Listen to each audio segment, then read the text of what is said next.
শুভ দুপুর বন্ধুরা। তো আজকে দুপুরে কি রান্না করলাম দেখে নাও। তো রান্না করলাম ভাত, সাদা ভাত,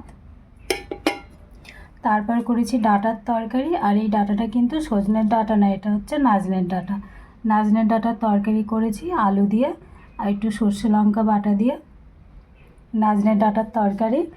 আর করেছি মিষ্টি কুমড়ো ভাজা। তো অল্প একটু মিষ্টি কুমড়ো ছিল, তো মিষ্টি কুমড়োটুকুনি আমি পেঁয়াজ আর লঙ্কা দিয়ে ভাজা ভাজা করলাম। আর এই ভাজাটা কিন্তু গরম ভাত দিয়ে খেতে খুব ভালো লাগে। তো এটা ভাজা করলাম। আর করেছি আলু পটলের দম।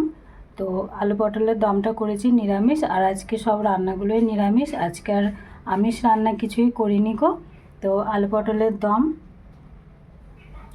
আর আছে আমের চাটনি। তো এই আজকে দুপুরে রান্নাবান্না হলো। আজকে দুপুরে রান্নাগুলো সবই নিরামিষ। তো বন্ধুরা, রান্নাগুলো পছন্দ হলে একটা লাইক করে দিও। তো চলো, টাটা।